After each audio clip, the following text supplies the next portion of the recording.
हर हर महादेव। श्री शिवाय नमस्तुभ्यम। दोस्तों, आप सभी का हमारे YouTube चैनल में बहुत बहुत स्वागत है। जय जय कुबेर भगवान की जय हो, जय जय लक्ष्मी माता की जय हो। क्या आप चाहते हैं कि आपका व्यापार दिन दूनी रात चौगुनी तरक्की करे? क्या आप चाहते हैं कि आपके प्रोडक्ट्स या सर्विस की मांग बाजार में इतनी बढ़ जाए कि आप ऑर्डर पूरे करते करते थक जाए? अगर हाँ, तो आज का यह वीडियो आपके लिए ही है। आज हम करने जा रहे हैं कुबेर देव का चमत्कारी मंत्र जाप, जो विशेष रूप से व्यापार में प्रॉफिट, सेल्स में उछाल और नए ग्राहकों को आकर्षित करने के लिए माना जाता है। कुबेर देव को संपत्ति, धन, ऐश्वर्य का अधिपति कहा गया है। वो इस संपूर्ण सृष्टि के खजाने के मालिक है। अब ऐसी बात है तो आप पूरी श्रद्धा से और विश्वास के साथ कुबेर मंत्र का जाप करते रहे, तो आपका भी खजाना वह खोल देंगे। आज इस वीडियो में हम 10 मिनट तक कुबेर मंत्र का जाप करने वाले हैं। अब आप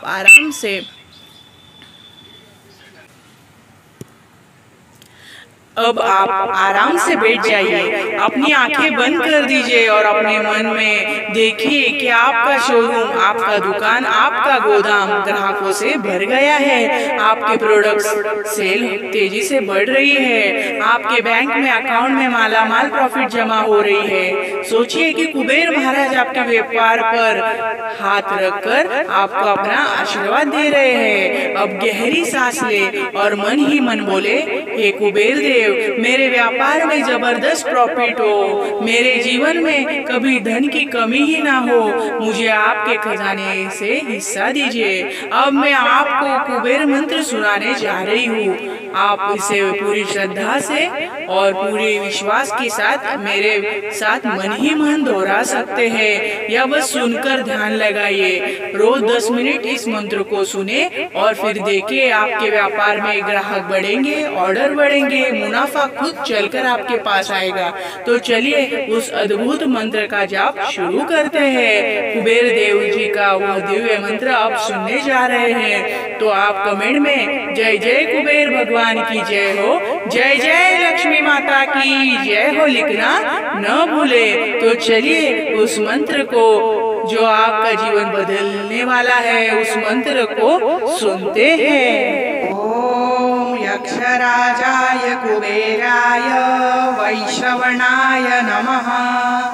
ओम यक्षराजाय कुबेराय वैश्रवणाय नमः। ओम यक्षराजाय कुबेराय वैश्रवणाय नमः। ओम यक्षराजाय कुबेराय वैश्रवणाय नमः। ओम यक्षराजाय कुबेराय वैश्रवणाय नमः। ओम यक्षराजाय कुबेराय वैश्रवणाय नमः। ओम यक्षराजाय कुबेराय वैश्रवणाय नमः। ओम यक्षराजाय कुबेराय वैश्रवणाय नमः। ओम यक्षराजाय कुबेराय वैश्रवणाय नमः। ओम यक्षराजाय कुबेराय वैश्रवणाय नमः। ओम यक्षराजाय कुबेराय वैश्रवणाय नमः। ओम यक्षराजाय कुबेराय वैश्रवणाय नमः। ओम यक्षराजाय कुबेराय वैश्रवणाय नमः। ओम यक्षराजाय कुबेराय वैश्रवणाय नमः। ओम यक्षराजाय कुबेराय वैश्रवणाय नमः। ओम यक्षराजाय कुबेराय वैश्रवणाय नमः। ओम यक्षराजाय कुबेराय वैश्रवणाय नमः।